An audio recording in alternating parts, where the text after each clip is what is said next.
are contributing to science and to advance our own careers. We also talked about how important it is to remember that there's a reader, and that writing well doesn't mean means writing simply and clearly so that the reader can understand it. Now let's talk about the kinds of articles that we're going to write. We're going to focus almost completely in these sessions on original peer-reviewed research articles. These can be of variable length. They provide substantive new information, usually around at least one major focus, and they have a very standard format and structure. And the structure is abbreviated IMRAD, and we'll talk a lot about that next week. That's the introduction, the methods, the results, and the discussion. So I'm sure you're familiar with that general structure. And that's how we look at a research article. There are also brief or technical communications that usually are used to report more preliminary or limited information in research. Might be to report a method, a new method, for example. They're usually less structured because they don't include all the different parts of a full-length research article. And certainly different journals have different types of articles and different ways of classifying them and different ways of structuring them. We'll talk a little bit more about those later. Another type of article that's peer-reviewed is a case report, and that probably has less relevance to your areas of research. It's used quite often in medical research to report that unusual patient who has a disease that hasn't been seen in this country before or something like that. It usually has an N of 1, so a case report reports one subject, and that makes them much less applicable to researchers. And many journals no longer publish case reports because they get cited less often than original research. There's also review articles. Review articles may or may not be peer-reviewed. It depends on the journal. There are some journals that consist entirely of review articles and that hold them to very stringent peer review processes. There are other journals that also consist entirely of review articles in which those review articles are not peer-reviewed. Only the editor looks at them for language. So it's important to know when you're reading review articles whether they're in a journal where the review articles have been peer-reviewed or not. But review articles are very useful for critically synthesizing knowledge, organizing information, helping you see your subject in a new way. There's also a subtype of reviews called a systematic review. And the systematic reviews use a very defined approach to searching the literature and analyzing the information in that literature. Meta-analysis is a good example of a systematic review. Another type of scientific article is a letter to the editor. And in some journals, letters to the editor are peer-reviewed. In most journals, I would say they're not. Letters are generally in response to articles that have been published in that journal, but they could also be on something that is a brief observation that doesn't really merit a complete article. So letters are really important because they stimulate discussion. It's an opportunity to say, all right, this paper was published, but there's an aspect of the methodology of this author's that I disagree with, and I want to bring to the attention of the research community. The peer review process doesn't completely end once you publish a paper because people can write letters to respond to it and to raise points for discussion. So letters are a very important public forum for discussing a previously published work. A couple of other types of scientific articles or scientific writing. One is abstracts. And I won't be spending time talking about these. I know that you probably have written abstracts for presentation at scientific meetings. Typically, we write abstracts when we're disseminating our work in oral or a poster presentation. They're sometimes peer-reviewed, especially for very large organizations or associations that get so many abstracts they have to choose from among them. They may peer-review them, make sure that all the parts are there, and so on, before they're published. Now, ideally, an abstract is just the beginning. It's a way of reporting your early results, and then you're going to use those results and write them up into a full-length paper. Because there's not enough information in an abstract to really be useful to somebody in the scientific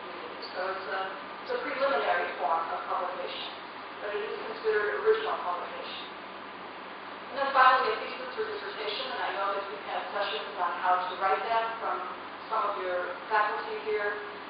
Generally, theses have limited distribution.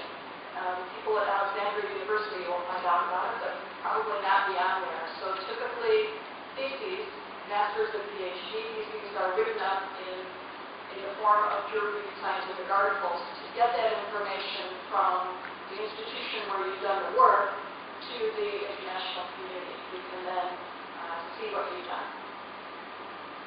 And it's important to recognize that both abstracts and theses could be considered a type of previous publication. But if an abstract is short, it's usually acceptable to a journal, and theses have limited distribution, so editors are normally very glad to consider work that's been written in an article form from your thesis.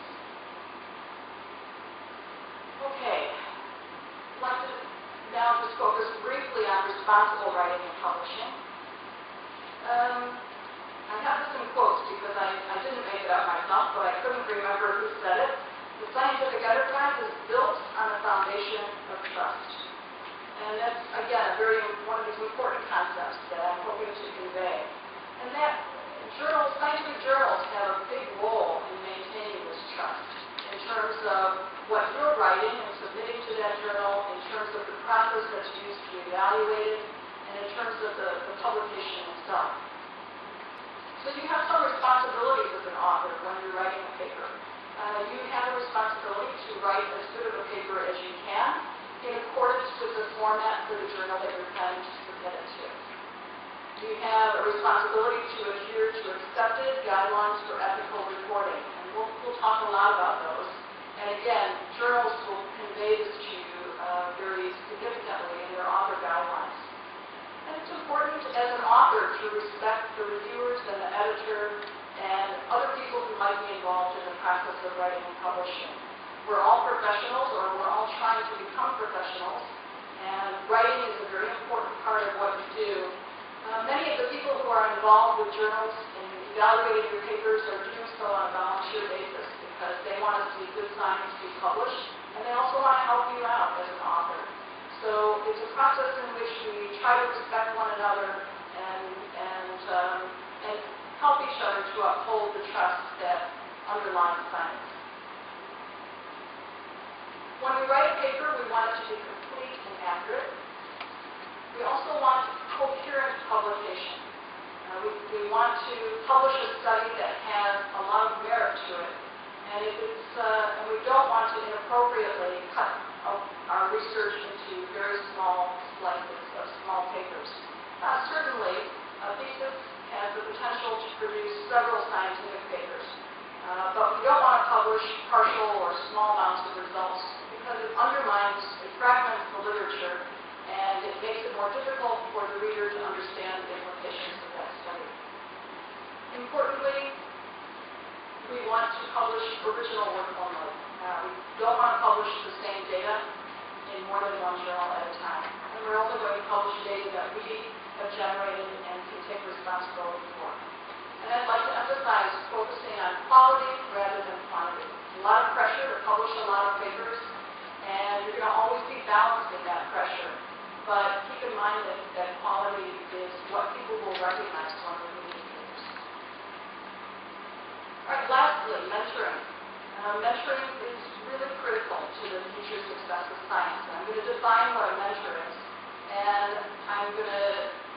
you may be thinking about mentoring now from the perspective of using a mentor or having a mentor.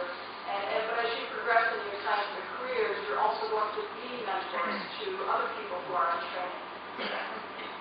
So what is a mentor? It's from a Greek word for loyal advisor. And it basically is a wise and trusted guide.